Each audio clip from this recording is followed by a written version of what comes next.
Good afternoon, good afternoon, friends.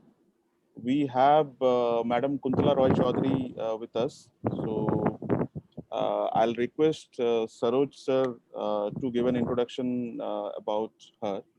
And before that, just Madam, to introduce our group. So we are a group of amateur as well as professional photographers. So basically, most of the people are from Bhubaneswar, but we also have some of the members who are either in Raipur or Delhi or even some parts of US as well. So within a short Today, span one of time. person joined from Singapore also. Okay. Okay. Yeah, he is from Singapore, some Mr. Senthil Kumar. Okay. I know him now. Okay. He's a very good photographer. Yeah.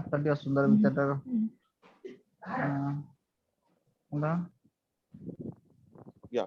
So I'll now request Saroj sir to give an introduction of Kuntala madam, and then we can start the session. Yeah, hi. So first of all, thank you so much, Satyajit ji and Pradeep ji. Okay, so and my photography club. So let's continue the session. Let me introduce Kuntala Rai Chaudhary. She is the well-known photographer from Guwahati. Okay, not only Guwahati, she covers almost all the over India.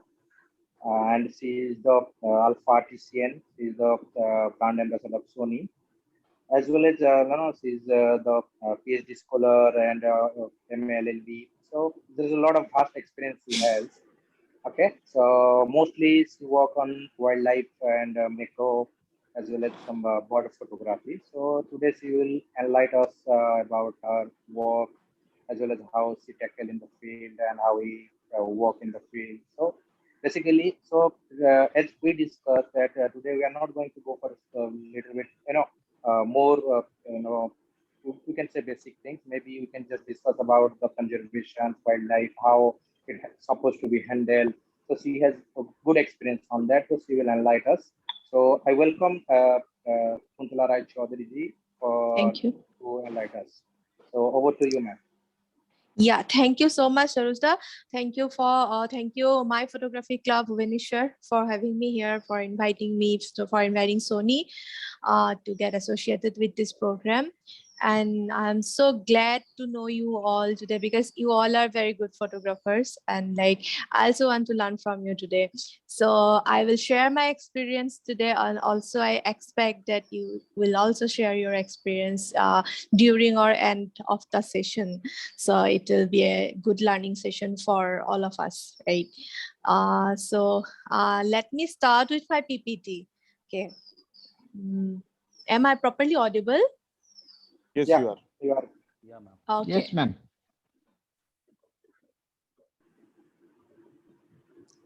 Let's check it.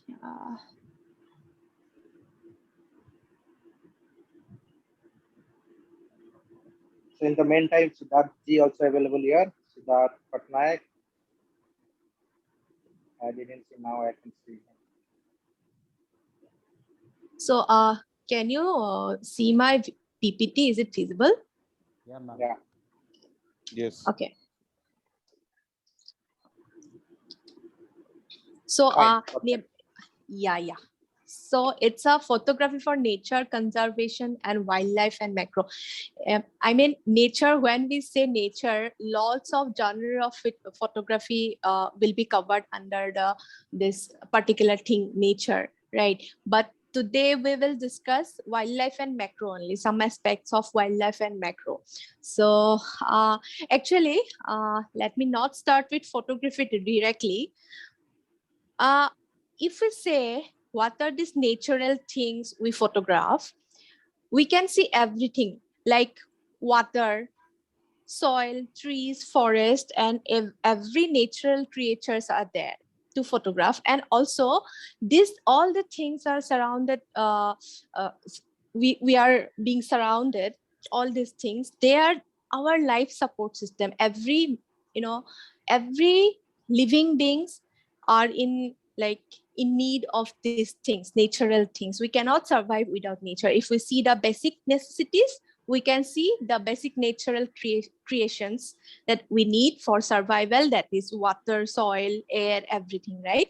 So also it depends on the modern, this our modern economic system. It also dependent on the this natural things, like various things we know. Okay, so if we add them all up, I mean, if we add soil, the income we are generating for soil, irrigation, forest, natural resources, and everything, and if we add them all up, then you know what, the total value of these benefits, it's very, it's phenomenal. It's at least 125 trillion US dollar per year. No, it's, I mean, it's such a huge amount we are earning from this natural resources or natural creations. Okay, so why I'm stating this, because like I state it everywhere, almost everywhere, because like if we see benefit monetarily only. In lots of cases we see the monetary benefit. So as we are getting everything free from nature, we are not investing anything to get all this air, water, soil, etc. So we take it for granted, but we don't think that we cannot survive without these natural creations. And also apart from the survival part, we are earning a lot using this, natural resources and natural creations. I think somebody's mic is on. It's a bit distracting. Sure. So, Yeah. Sandeep, can you mute the person? Yeah, so it's like if you see Sandeep, monetarily. can you mute Deepak Kumar Das? Yeah, please, ma'am. Yeah, so like we are earning a lot. Apart from the survival part, we are earning a lot from using this, natural resources, natural creatures, etc. So like we often ignore all this kind of thing. And like as photographer, we also have some kind of duties. We will discuss it later, but like this is about all about the natural environment and its importance, right? So can you see my next PPT, natural environment and its importance? Because my net it gets slow sometimes, so it's a bit difficult to cope up. So anyways, so it's very important. We all know all these things, like why nature is important and how nature photography helps. It's another thing. It's another part of this now today's discussion. Now if you see this nature photography, it's a very wide range of photography, right? It includes photography of flora, fauna, landscapes, and natural textures like water textures, tree textures, everything it includes. So natural environment, importance of natural environment we cannot deny, and also we cannot deny this photography part, how and why this like photography is helping us to conserve nature, right? So for example, I want to proceed with some pictures, like can you see this? Yes, it's possible. Okay, so there's a fox or birds, they are like flying over this paddy fields, this crops. Okay, so through this kind of picture we can make people aware of various things, like here during the crop production, the importance of this kind of birds, what kind of role it plays, this kind of birds, it prey on those harmful insects. These harmful insects can somebody's mobile is ringing. Sandeep, you have to mute everyone. Bijay. Yeah. So through this kind of picture, what we can convey that this importance and role of this kind of birds in the paddy fields in crop production, because if we like kill all these kind of birds, then eventually we will lose our crop production, because these are the natural, the natural way or natural method that can control those pests from the crop or paddy fields. Like, for example, I can state one example here. It's a very important thing. Like a few years ago, like I think in 1984 or 1983, during that time in Mumbai, okay, all the crop production decreased very rapidly. It was started decreasing very rapidly, and everybody was shocked. Government was trying to find out the reason behind it, why they are doing everything. People are, people are using every good kind of seeds. They have good, irrigation system, everything. They have everything. They are using good kind of manure also, but still they are losing the crop production. Crop production was decreasing at the time very rapidly. Then the one task was given to Bombay Natural History Society to find out why it is like decreasing, the crop production is decreasing. Then the Bombay Natural History Society, BNHS, they conducted one research, and what they find out, they found out that the frogs that are found in the paddy fields, they are all gone. Actually, they were being exported to another country. Okay, at that time, all the frogs found in the paddy fields were being exported to other countries for food purpose, for consumption purpose. Okay, so there were no frogs in those paddy fields, and without having those kind of frogs, those kind of birds, what happens? They, the number of pests, the number of harmful insects increases, and they eat up all the crops. So that's how they were losing the crop production. They were, losing the number of amount of crop production. Okay, so at that period, it came to know that, like, how this frogs plays an important role. Before that,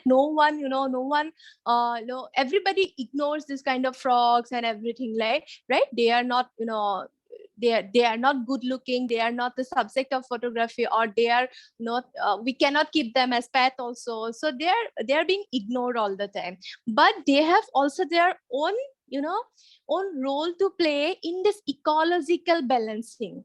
Okay, there should be an ecology. No matter how we are advanced, how we are using those advanced technologies and all, but ecological balance should be there always.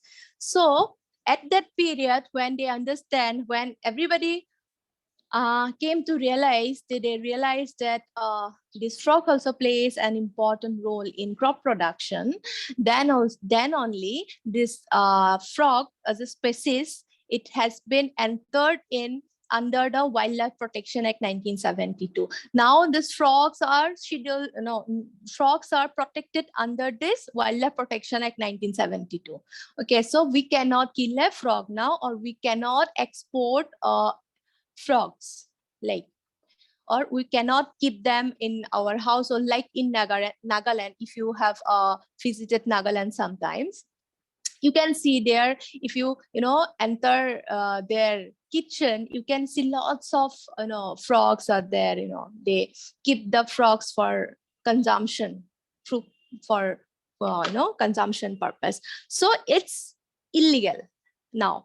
After 1984, I guess, it is now a species that is illegal to be killed. So all these things, we can always, it's a bit difficult to observe all these things, how one natural, creature is helping other natural elements, and how they all are helping us, the humankind. It's a bit difficult to observe without scientific study or without research. Okay, but we we have that advantage, because if we study minutely, whenever we go into the field for photography, whether it is wildlife photography or macro photography, and we observe their activities, their behavior, everything, then it's easier for us to notice the changes in their behavior and how they are dependent on each other and how we are dependent on their behavior, their actions, etc., or their extinction. Okay, so it's a bit, we are a privileged class of human beings, photographers, because we have these machines that can capture all these things and let us know why it is happening, and it is at least they can let us know that it is happening, these changes are happening, and we should take actions, and photographs plays a very important role in this. Okay, so for example, these are this simple photographs. It can use it for behavioral purpose, studying behavioral purpose. And so for example, this picture, can you see this picture of some people, they are playing with bamboo?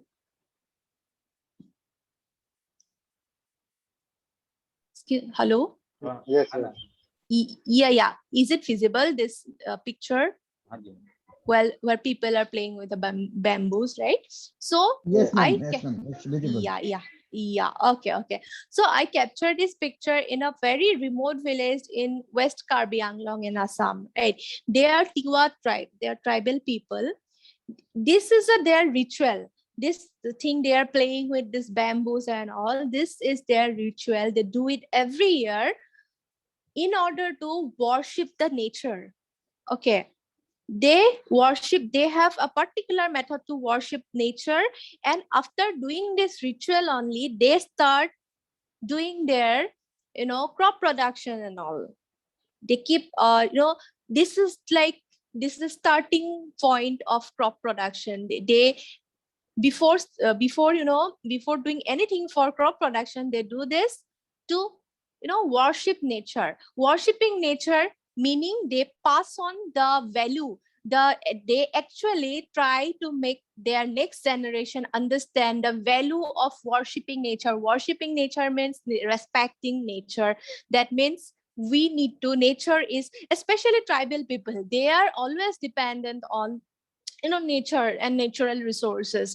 Okay, so it's like very important for them, and also all of us, for all of us to respect nature so that we can preserve it. Respecting means we are not doing anything that goes against the nature, or that does not harm the nature. Okay, so it's their method to teach their next generation. You can see lots of small child kids, they are watching these rituals. They are just passing on this this kind of ritual, their moral values towards the nature, to their next generation, so that they also learn to respect nature. Okay, so this kind of picture, if we take, and we picture has a very great value.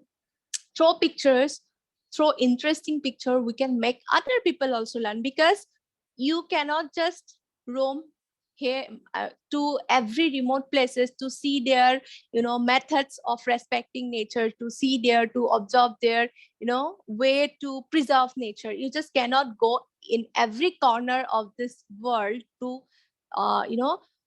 watch their activities. But photographs, they can go everywhere. It's very easy, especially digital photographs in this digital age, in this age of social media on WhatsApp. It can roam very easily, freely, so that's why both photographs plays a very important role in preserving, or in conveying those things to other people. Okay,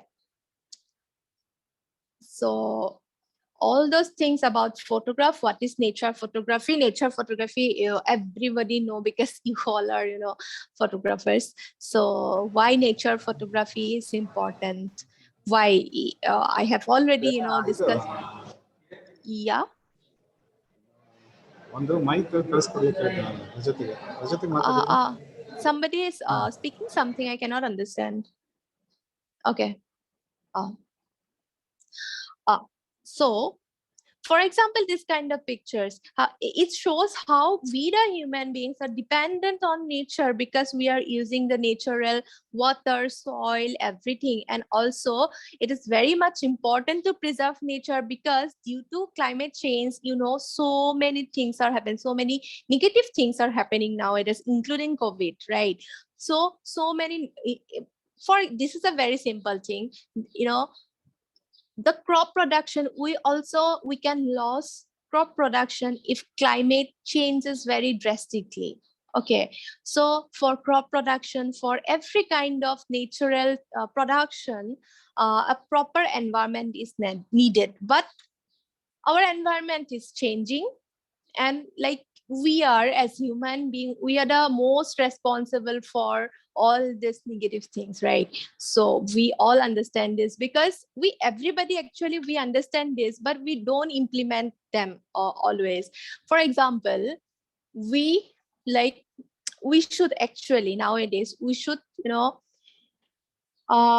stop, you know, stop buying the things, you know, we cannot actually stop buying, but we can actually reduce the quantity of buying the things that can harm the nature. For example, the food that are having the plastic packets that are harmful for nature, but because plastic is non-biodegradable, so we can, you know, at least reduce the, for example, we buy chips packets. Chips are not at all healthy things, and instead of knowing all this, we buy chips packets, small chips packets every day, and we, you know, give it to our children.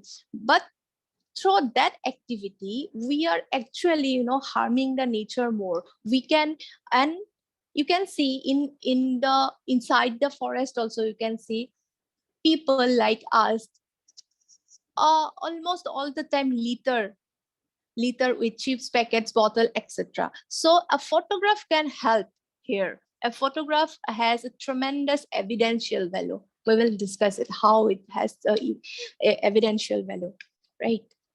So here, if you see the photography part, is there anybody who has like just started photography recently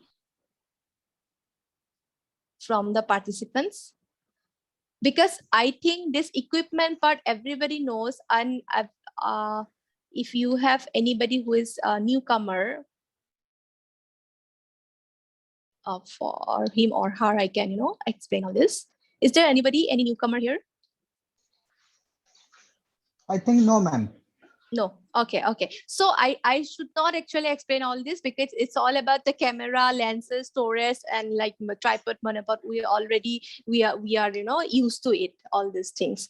But okay.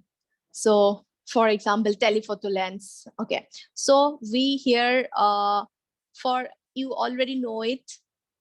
For wildlife photography, we always need a telephoto lens. I am currently using the 100-400 Sony G Master lenses, amazing lens.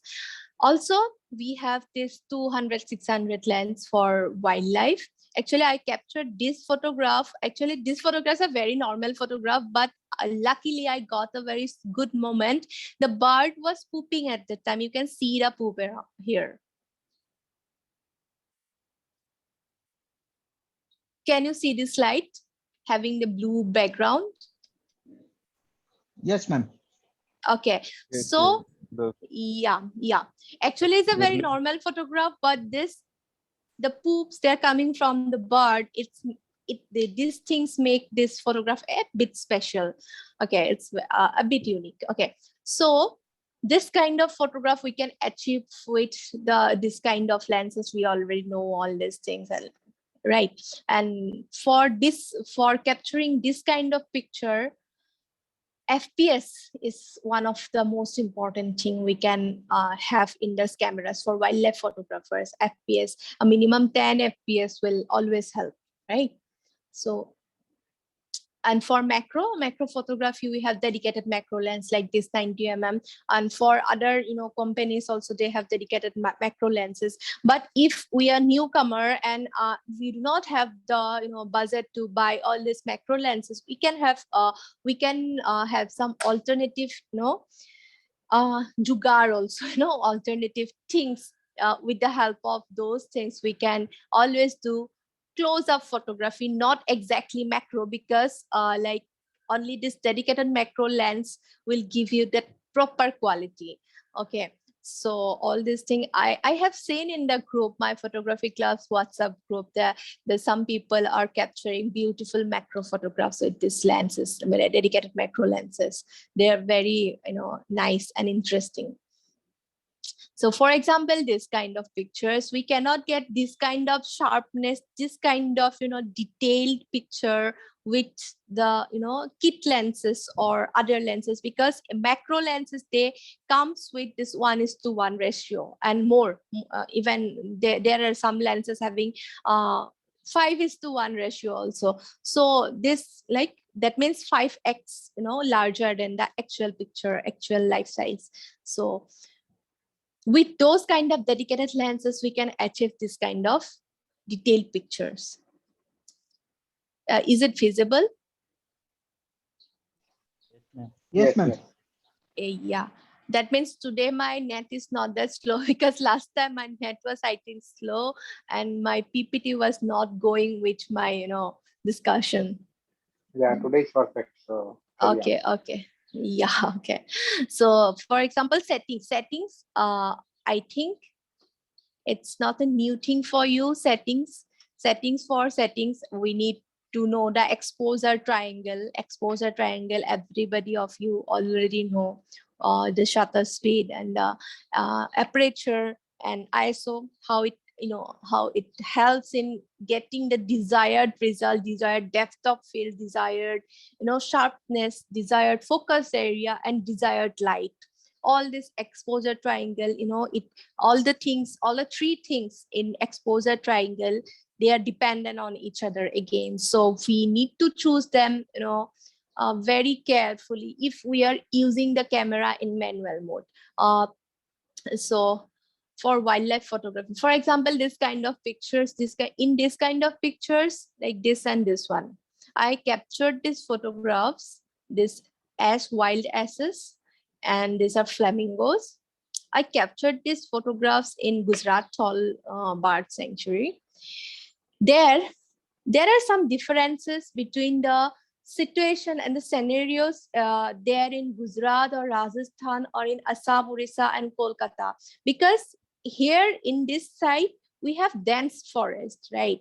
But in Gujarat, Rajasthan side, they do not have dense forest, and that's why it's a bit easier to get a clear picture. That means a picture having a minimal background or foreground distractions. But here in Assam, Kolkata, Orissa, all these things we have dense forest, and like it's a bit difficult to get a desired shot. But also here in those kind of places, there is one difficulty, that is it's a bit difficult to approach them more. It's more difficult to approach them because we do not have any trees, any jungle to cover ourselves, right?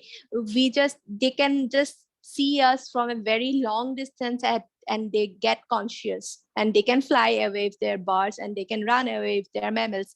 So it's a bit difficult in their scenario, but with patience, and if we know their behavioral aspects, then always we can get good shots.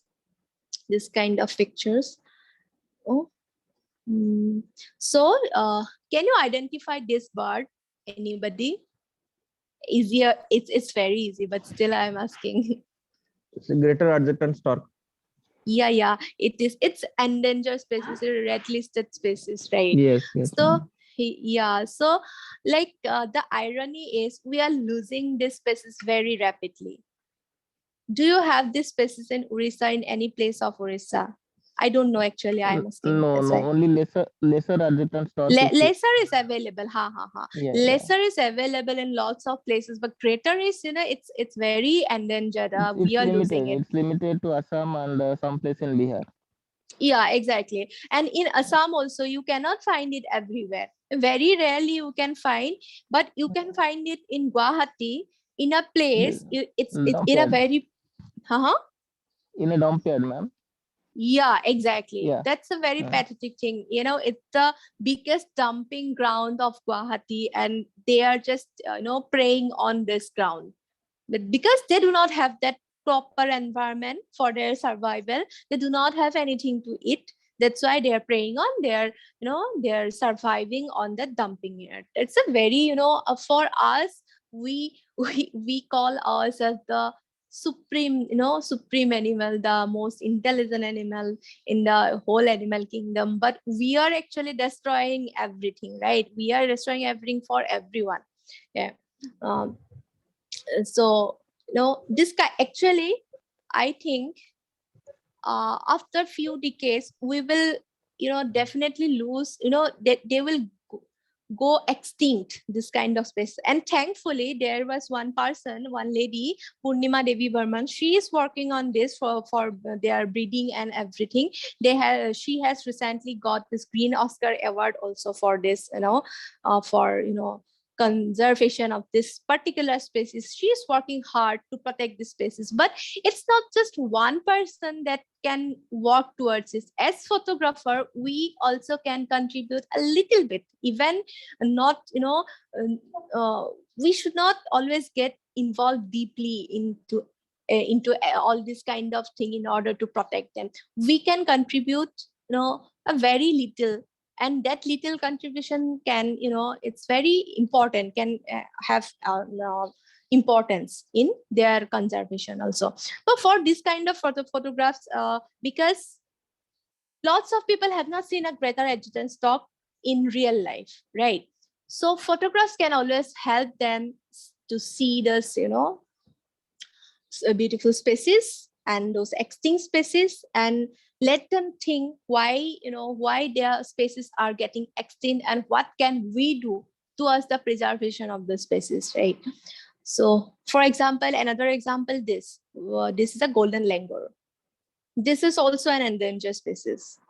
It is also found in very few places in India, like in some places of Assam and West Bengal also, and Bhutan is another country. And I don't know whether it is found in Orissa also. No, ma'am. It's not. Okay. So yeah, so in entire Asia, you can find it in India and Bhutan only. So it's very rare species, and this is a species. It's not like the rhesus macaque.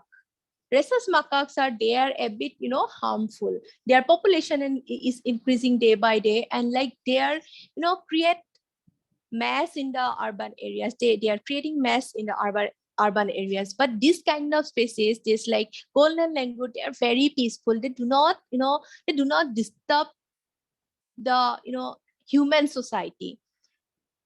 They also, there are some places in Assam also, they have finally realized the importance of having all kind of species, and they also have realized the thing how this kind of rare species can help them in developing or promoting the tourism sector.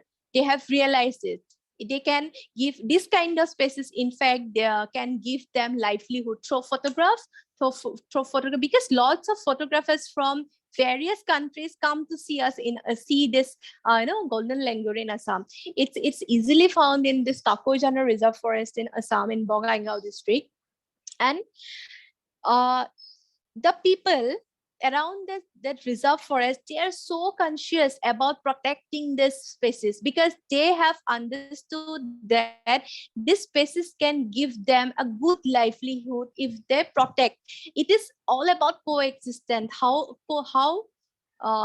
we can protect them, and how in return they are giving us some source of livelihood also. Because so many photographers, so many researchers, they are coming to the places, and the youth around that places are serving as the tourist guide, and also this tourist guide and everything. And a photograph of this species is helping them a lot in promoting their business, promoting the tourism sector. So here also, in tourism also, or in conservation also, a photograph plays a very important role. These are the anyways, it's time is running out, so anyways, this settings, I think I should not go details into the settings because everybody knows it, right? It's for the basic, very newcomers. Special camera settings for wildlife photography, for example, high frame rate and focusing. For example, this new technology, auto eye focusing, it's helping a lot in it is actually making our task easier, right? So auto eye focusing, earlier it was 3D tracking, but now it's auto eye focusing. Again, shutter speed, how much shutter speed we need to use for moving subject, and how much shutter speed we need to use for a slow moving subject and fast moving subject and steady subjects, all are different. And I think everybody knows it. Aperture, how with the help of aperture we can get our desired depth of field, everything. Okay, for example, these pictures, it was possible to capture all these moments of a bird. It's a pied kingfisher. It was flying in a particular place in Kaziranga, and it is possible to capture all those moments. It's just 6 photographs, but I have captured lots of photographs of this species of this bird flying at that moment. And it was possible only with the high frame rate camera. I was using the Sony A7R3 or R4. I forgot, but like it was minimum 10 FPS in the camera. So the camera made my task easier to capture all the moment properly. For example, this 2 egrets were fighting in the air. This one also, it's a hollow gibbon.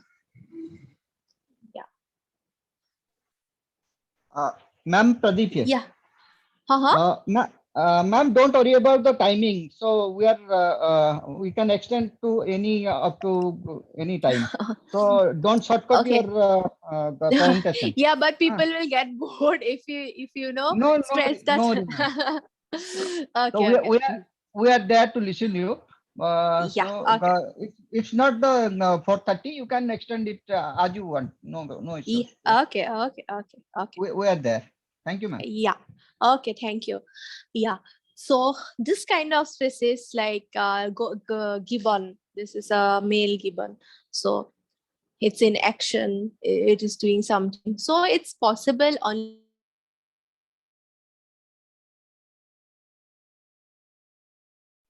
Hello.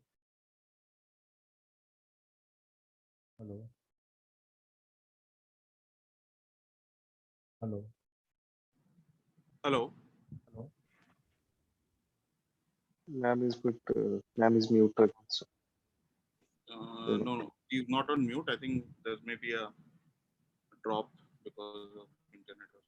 no problem. Internet She's drop, not- I think. Yeah, she's not on mute.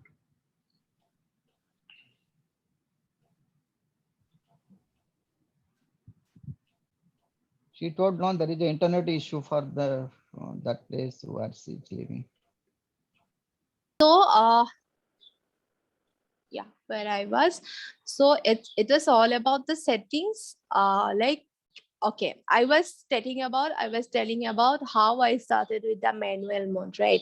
I always in my early days of photography, I started with manual mode directly to learn, so that I can learn.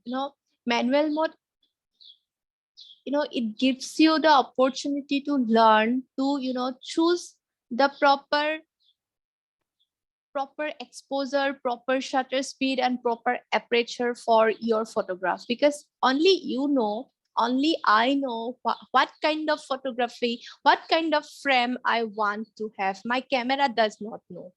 Okay, my camera, it will only help me with the technical things, but the camera does not know that I want more depth of field or shallow depth of field, or a sharp focus picture. It does not know that. Only I can dictate the camera, okay, for me.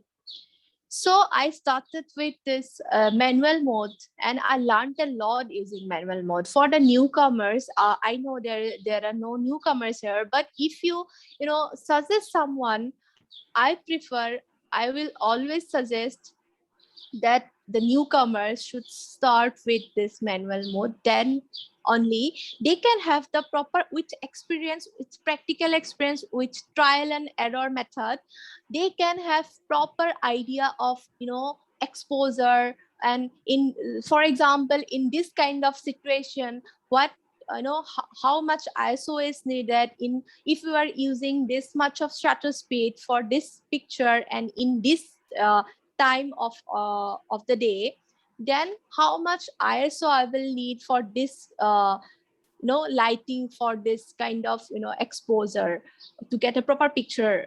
Okay, so manual mode I always used to prefer. Now I switch to here and there. I try with this aperture mode also, aperture priority, shutter priority mode also. That's a different thing, but for learning purpose, I think it's my personal view. Everybody have their own views. That's different thing, and my personal view is to learn manual mode is always preferable. Again, this kind of pictures, I captured this one in Kaziranga recently meaning last February. In last February, I captured this picture. It was a very giant one. It was giant rhino inside the Kaziranga, and like I got a very close-up shot. And also this 100-400 lens, it's a very sharp lens. Like I'm really happy using this lens, the Sony 100-400 G Master. And so like I really am happy with this sharpness of the lens. Again, this kind of pictures, for this kind of picture, I need proper proper shutter speed, so that the pictures does not get, the subjects do not get blurred, and also proper ISO. And for that, it is important to know the behavioral aspect of the subjects, of your subject. For example, this rhino, it behaves differently, and these birds are very tiny birds and they behave differently, and you cannot keep just one setting, one kind of settings for everything. For every species, it different. So like it's important to know the behavior of the species. For example, these bee eaters, they generally tend to go somewhere to find food, find insect, and then immediately come back to the same place. Okay, it's one of their behavioral traits. So it's, if you know the behavioral traits of this creature, it's easier for everybody to capture pictures in a proper moment. Okay, again, here also I didn't wanted to have sharper wings. I wanted to get it blurred because it was flying.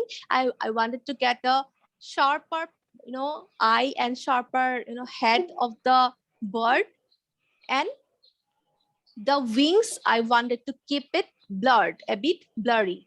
So I keep a lower f number so that I can get good depth of field and a blurred foreground.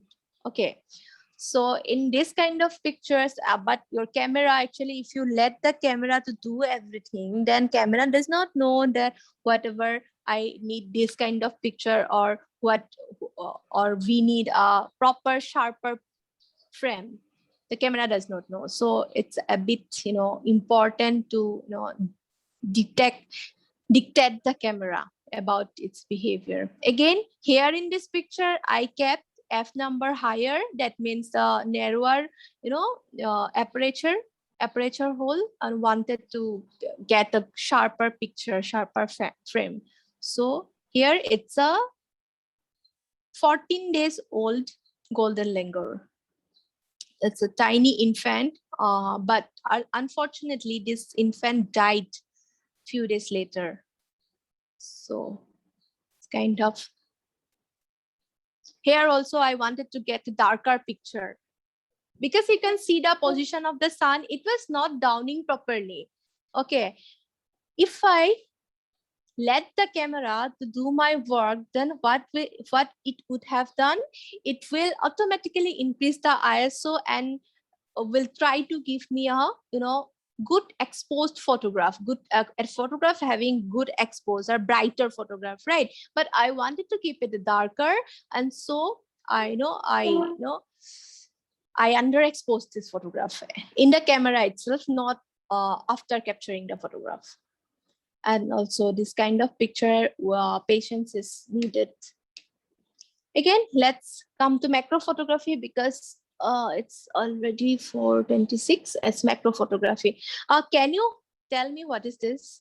Can anybody guess what is this? I don't, like, it's easy. Dragonfly? Yeah, it's a head of a dragonfly. Okay, so it is like I achieved this picture using the Sony 90mm, and also I use external flashlight, external speed light for this picture, and you can see the texture, the tiny texture, tiny body structure of the particular subject, including these dewdrops. I think they are raindrops. This is a proper macro photograph if we see, and yes, if we see this, there is a difference between the close-up photography and macro photography. Generally, we confuse between them two. Here, this one of this gecko picture, we can consider it as a close-up photography, not macro, even though we can see the texture of its its skin, its eyes, everything, but it's a close-up photography because the ratio was not 1:1. Okay, to get a proper macro shot, the ratio should be ratio of the image and the ratio of the image in the sensor and the actual size of the subject should be 1:1. That means we need to capture the life size. Okay, so in order to get the 1:1 ratio, but with the other lenses, like I captured this gecko picture with 55 to 50 mm lens. It was a normal kit lens. With that, I cannot achieve that 1:1 ratio, right? But I can get a close-up picture. But here, the ratio is always 1:1. So it's a bit, I can capture a tiny subject, much tinier subject in a very, magnified way. Again, settings. For macro photography, I have seen there are lots of macro photographers in the group also. So for those who do not know, for them, I will state a little bit of this macro photography. Before that, can you tell me what is this in the picture? Anybody, any member from the club? Tail of the lime butterfly? Butterfly. Yeah, it's a butterfly tail. Yeah, it's a butterfly tail. Because we are photographers, we know that this is a butterfly tail. But if you ask a layman, they cannot answer what is this, because it's a bit difficult to tell this what is this from the back side, because nobody in general, except from the photographer or researcher, other people do not observe this much. Okay, so for them, a photograph helps a lot. If we circulate this kind of picture, and if we use this kind of picture for educational purpose, for awareness purpose, these pictures always help. Because with naked eye or with not in normal day-to-day life, people do not generally notice the butterfly or any other insects from a different angle.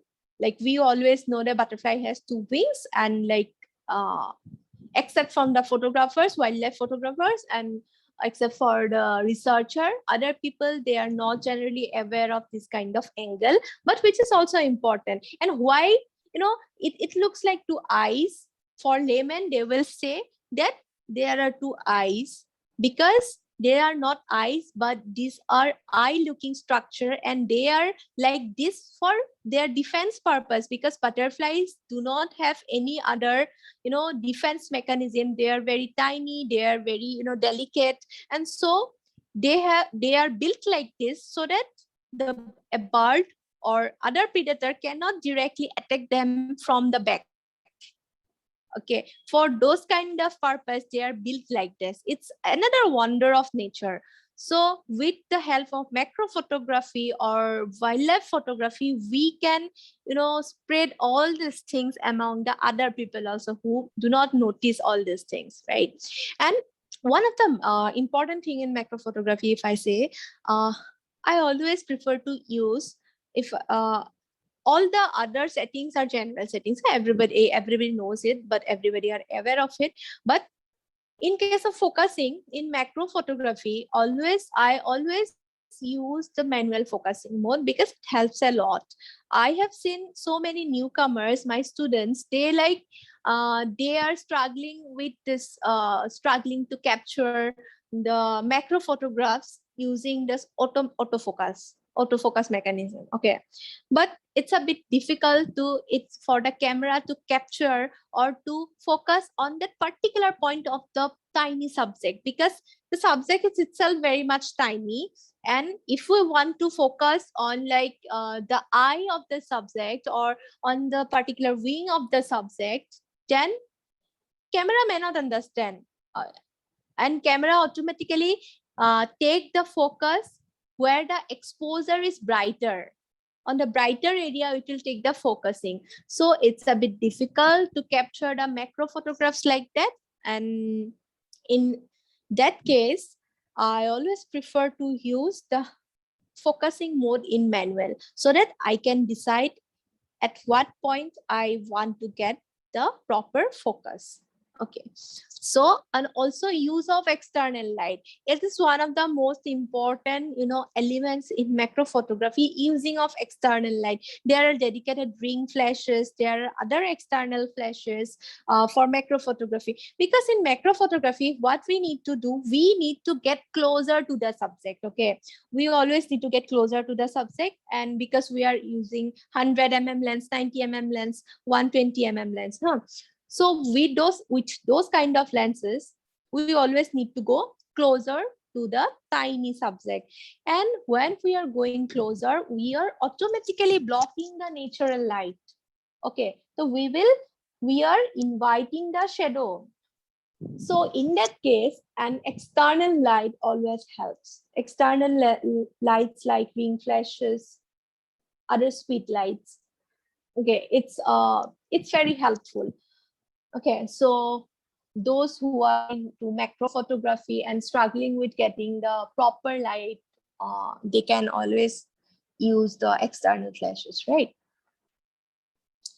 For example, this kind of picture, we generally don't notice when a spider is eating or preying on a bee or anything, when a tiny spider is doing that thing. Yesterday, I think I have seen in the group a tiny spider is preying on a butterfly or a moth. Okay, so generally other people do not notice all these things. As photographer, we have this advantage, and we actually should not always use it for getting popularity on Facebook. Rather, we can use all this kind of our creative shots, our observation for the purpose of conservation also. Because if we if you go into a jungle or a forest, as laymen, our tendency is to clear our path. We destruct, or we in order to clear the path, we always cut off the leaves and other branches of the small trees, right?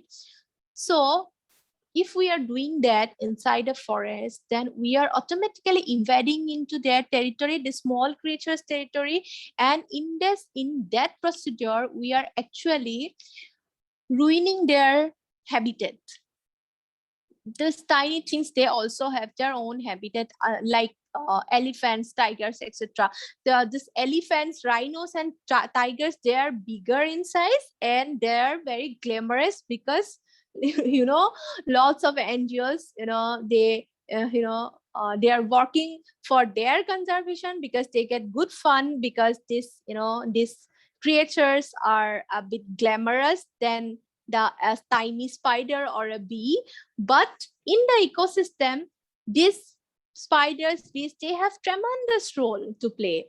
And as macro photographer, we can help people to see all these tiny things, how they have their society, their habitat, their personal life, everything they have. And like as photographer, it's our duty to showcase all these things so that we can make other people fall in love with this creature, because they have a tendency that we should kill a spider. Whenever I see a spider around our campus, also home campus also, we should kill them. We have a tendency to kill the caterpillar, but we love to see the butterflies, but we kill the caterpillars, because we actually do not know that what kind of role that caterpillar can play.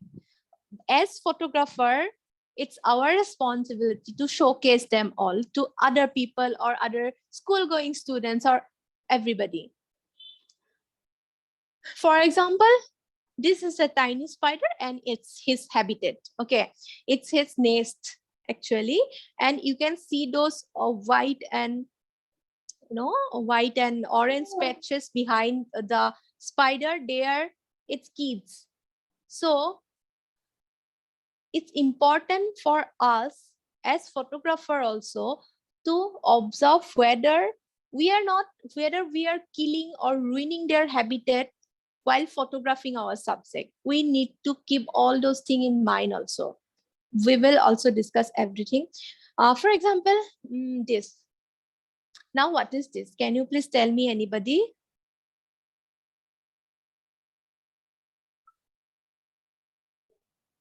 Drop of a water drop on a butterfly's eyes.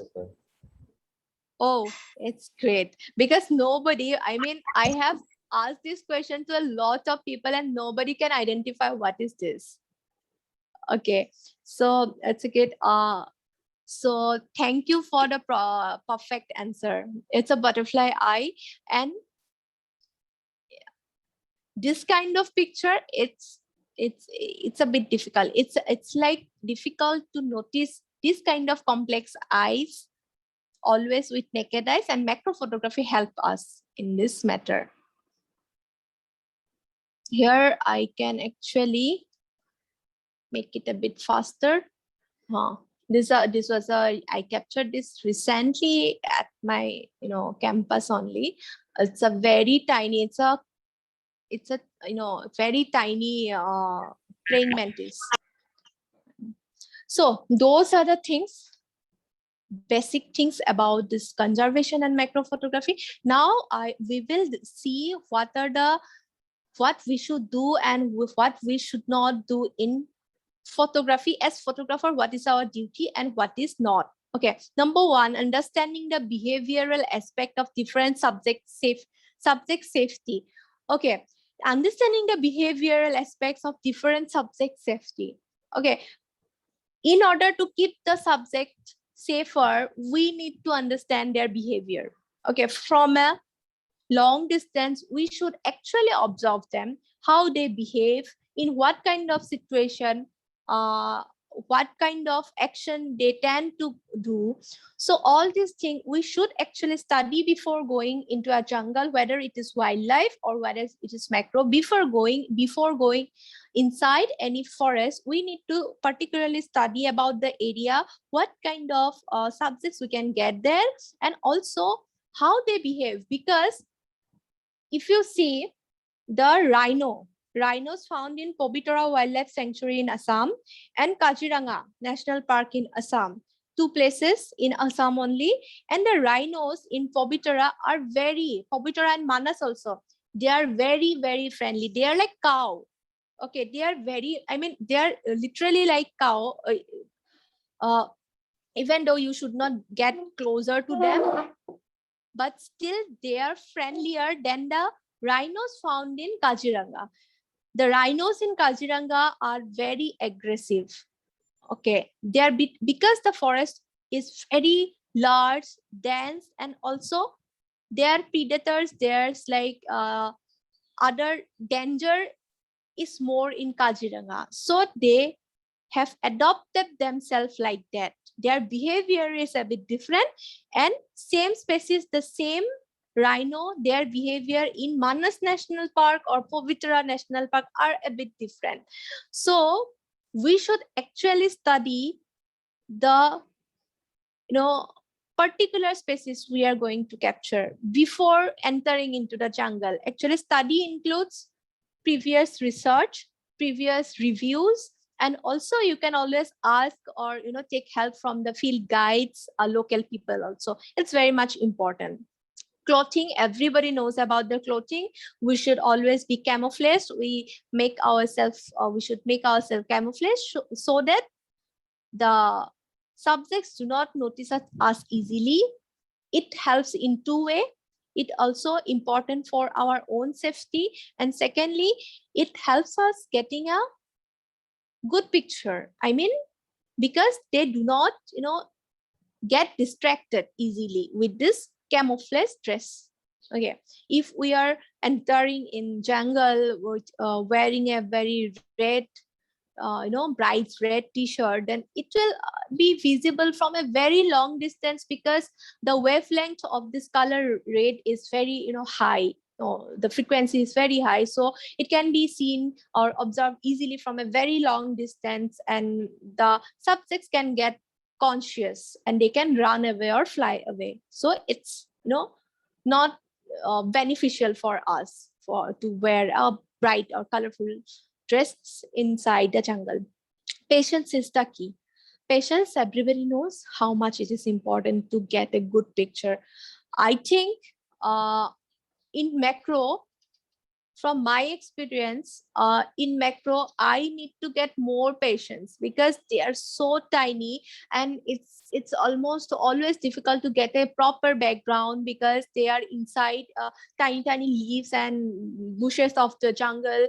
So it's a bit difficult, and it needs a more patience. It needs much more patience than anything, because they do not pose for you. A tiger do not pose for you, but like clicking a tinier subject is much more difficult because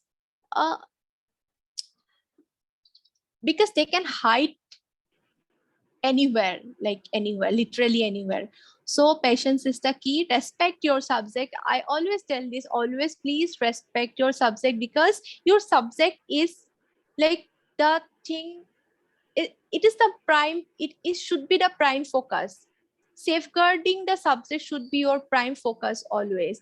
For example, here rule number 9, it's a use of flash. I have already told you about how useful it is to using external speed light in macro photography, but it has some negative aspects also, because the light coming out from the flash, it's very intense, and it can easily destroy the skin or the eye of those tiny subjects. So it is not at all preferable to use or apply the flashlight on a particular subject repeatedly.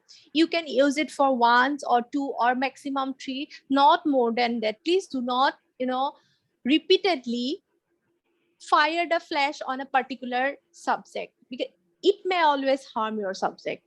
It can burn their eyes, their skin, etc. You can check it yourself, because if you fire your flash into your eyes, it will you will feel like hell. So we should understand how they will feel or how it will destroy their mechanism if we repeatedly fire the flash on them. So always use a light diffuser, flashlight diffuser with the flash. It's dilute the light. That's most important. And please never fire the flash repeatedly on a particular subject. That's very much important. You should always respect the subject. Your photograph is not not much important than a subject's life.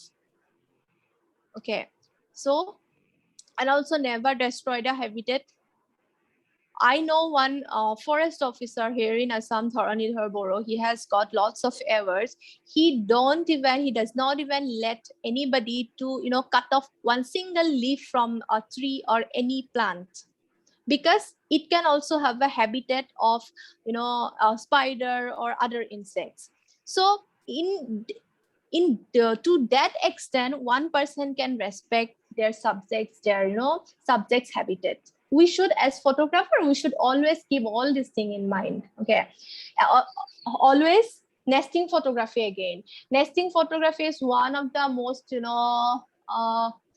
unethical thing, because suppose I have a 100, 200, 600 lens. Okay, I am capturing a nesting bird from a very long distance. I can do that without even, make the bird aware of I clicking this picture, right? So, but if I publish that photograph on social media or publicly, what will happen? The newcomers, those newcomers having the only kit lenses, only 100 mm lenses or 200 mm lenses, they will go closer, they will get inspired by your shot, and with that lens they will go closer to the nest and they will capture the photograph. Ultimately, if the people will go closer to the nest in order to click a photograph, then it will distract the bird. It will distract the bird's nesting behavior, and it may amount to, losing of the infant sometimes. Okay, so it's unethical for me. It's very unethical to capture, and publishing or encouraging other to, capture nesting photograph, because it will ultimately somehow damage their habitat also. 11 number point is very much important, especially for those who are in bird photography. Use of playback calls or any other baiting, right? Playback calls is one of the very, trending thing nowadays for birders, because if we, record, if you go inside a jungle and record, play one previously recorded playback call, these are easily found on the internet.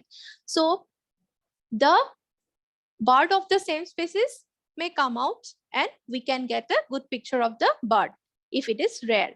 But what we will do with the picture? Is it for the research purpose?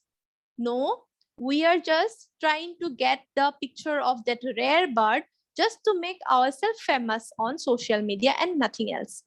That is one of the motive. Okay, now one of the most important motive in bird photography to get a rare bird. So, but how will you feel if somebody call you repeatedly? If somebody, ring your bell on your door and run away, you will come out to see who is coming. Wow, somebody has come, and you can see no one is there, because somebody else was playing a recorded call of the calling bell. You are getting fooled. So how will you feel in that case? Same feeling they will also feel. Also, it hampers their nesting behavior, breeding behavior, everything. It can, destroy their, next generation also. So please never use and do not encourage others to use this recorded calls for getting a good picture. There are so many photographers who just do not use this recorded calls and get good picture with their patience. Patience is the important thing. They go inside the forest for so many days, wait for a particular picture to get that rare shot. But with this recorded call, you can get it in a day and get famous for this. But ultimately, you are harming the nature. Please do not do this. For example, there are also rules sometimes. It's also illegal under the Wildlife Protection Act. Many of us do not know that it is illegal to use the baiting. The playing of recorded calls or any kind of baiting is amounting to hunting under the Wildlife Protection Act. आप लोग जब hunting करोगे, हम लोग जब जंगल के अंदर जाके हंटिंग करेंगे, तो जितना हम लोगों को पनिशमेंट होगा, अगर कोई केस दे दे, तो सेम बेट यूज करने में भी सेम अमाउंट सेम इंटेंसिटी का केस हो सकता है, because its baiting is it's illegal under Wildlife Protection Act. Okay, so आप लोगों ने शायद या new cinema new film Amazon Prime में देखा होगा शेनी. Have you watched Sheni? Hello, anybody? Yes, ma'am. Yes, ma'am. I Yeah, have seen. so Yes, yes. yeah, so there you can see how the hunter was, you know, baited, you know, giving the baiting to the tigress. Can you remember this? This Yes, scene yes, where ma'am. yeah, Actually, where he it's based collected on the hoops. tiger Avani in Maharashtra. The Yeah, film yeah, is based on exactly. that. Yeah, based on that. And like the it's a whole real story. But how the hunter was using the baits, the poops of the tiger, the poops of the any other male tiger to attract the tigress. Yes, yes. Do you Urine. remember this? This is illegal. This urine. is also baiting. Okay, urine. Yeah, exactly. Also, how those hunter and his friends were roaming inside the forest at the night. And Yes, it yes. is also illegal. You cannot, nobody can enter into the forest without permission from the PCCF. Cannot enter, you know, the jungle at the night. And it's, I have seen lots of birder here on Assam also. They, you know, they enter into the forest to capture nocturnal birds like owls and etc. They use those, you know, flashlights or torchlight having high intensity of light, and they capture those picture of those nocturnal birds. Okay, these are totally illegal. Please remember, the baiting is not only morally unethical, but also it's illegal. It's illegal under the act. So please always remember all these things, and please pass all this to your next generation, the newcomers who are new into the field of wildlife photography, because they do not know, and do they, you know, follow the other, you know, experienced photographers always. So it's our duty to convey all these things to our next generation. Again, different approaches towards conservation for photography, how photography can help us in, you know, conservation. Research purpose, we have already stated how, you know, it helps in the research purpose. For example, these birds, this is a hornbill, it's feeding on a caterpillar. So from this photograph, a researcher can find out that this particular bird feeds on this particular species of, you know, caterpillar or insects. Okay, that's their prime food, or this particular kind of fruits are their prime food.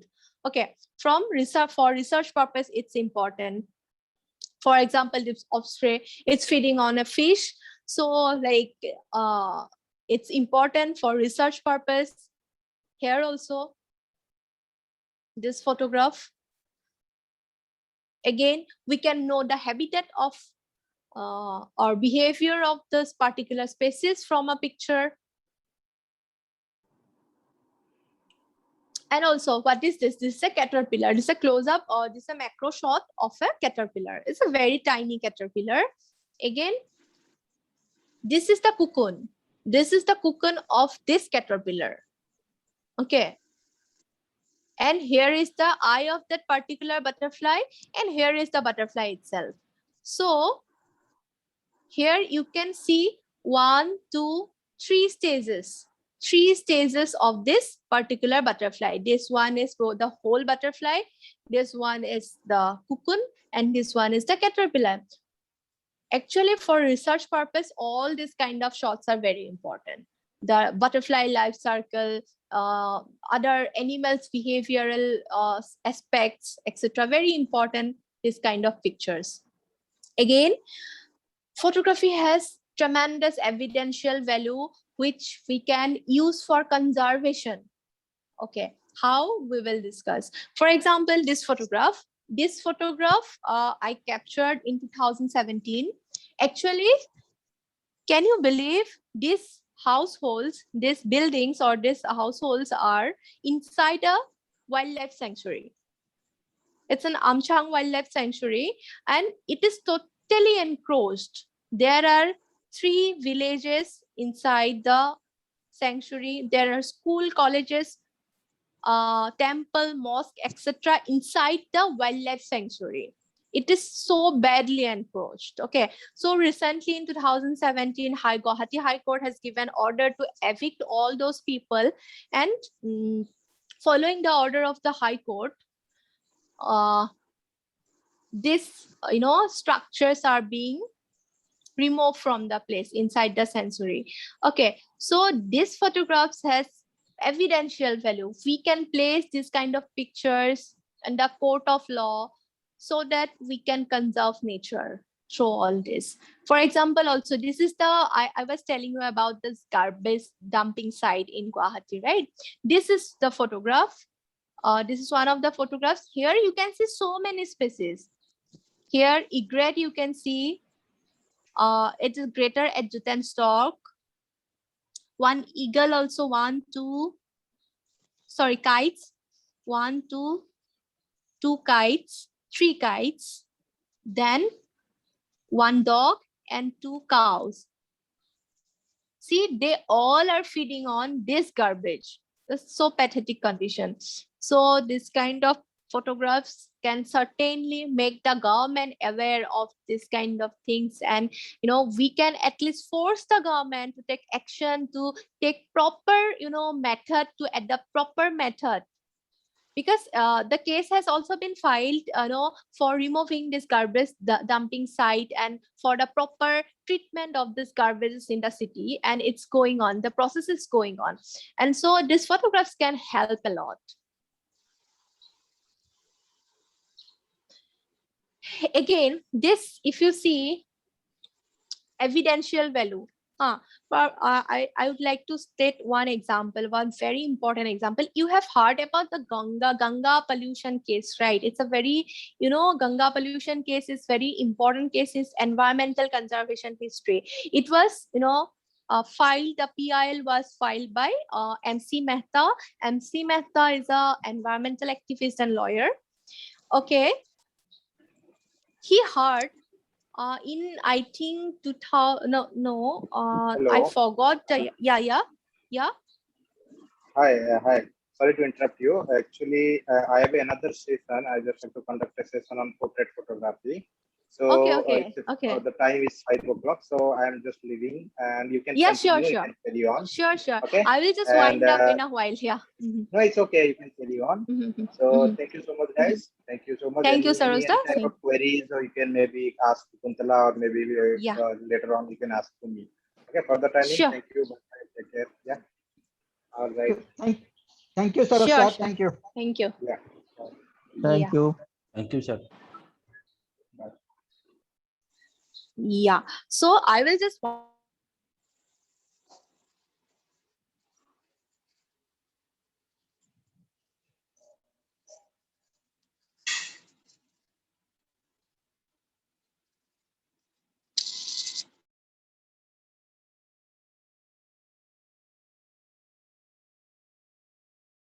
Hello. Sandeep. Ma'am Sarang mute ହେଇଗଲା net पळेला बोधे मोर भी net पळेला हमर generator चलची घरे. So I was I was discussing about this MC Mehta case, the Ganga pollution case, right? So right. This person, environmental activist MC Mehta, he went to Haridwar to find out how water can catch fire. It was when Ganga was on fire. Actually, he was surprised how water can get fire. It's like it can catch fire. It's like almost impossible. Then what he found out that the effluence in the Ganga had risen to such a level that a spark was enough to trigger the flames. Okay, a small spark could make Ganga it's to catch the fire, right? So, and the fire was it were like 20 to 30 feet high, and it took 30 hours to extinguish the fire. And what he did, the MC Mehta, the environmental activist and lawyer, he went back to Delhi with some photographs of it, Ganga catching on fire, and also the effluents that are harming itself, and like the dumping areas, dumping sites near Ganga, okay, adjacent to Ganga. So he took photographs, and he came back to Delhi. Then he filed a public interest litigation in 1985 to save the river. Okay, he filed a case, and in this case, according to MC Mehta, photographs and videographs helped him a lot in proving his point, because the judges are sitting in Delhi, they cannot come, they cannot come and see how this effluents are affecting this fire, this now pollutant are affecting the river. They just don't come and see all this. In that case, the photographs and videographs helped him a lot in filing the case. Okay, the Supreme Court, he filed a case in Supreme Court in 1985, and in 2014, Supreme Court transferred the case to National Green Tribunal. Okay, he fought the case for 32 years, 32 long years, and finally in 2017, the court ordered, that anybody who is, polluting Ganga can be given a penalty of rupees 50,000 for, throwing, dumping waste in the river and polluting Ganga. And also here the Supreme Court, NGT orders establishment of sewage treatment plants to be set up within 2 years. So how you can see how this photographs help a lot in filing a case, because photographs have a tremendous evidential value. For example, we go inside the forest today, it's, whole landscape is different. If we capture the same place after 10 years, you will see the whole scenario will be different. And if there are any encroachment, if there are any, deforestation, then we can help the authority to, take action with our photograph, by showing our photograph. And also we can, make other people aware. Okay, so this much for today. I mean, I took a lot more time than required, but for today I would like to wind up here. I hope I have been able to convey something to you all. Thank you so much. Thank you again for inviting me here. Thank you, madam. Thank you, ma'am. This was a very beautiful Yeah. and informative. You really give us a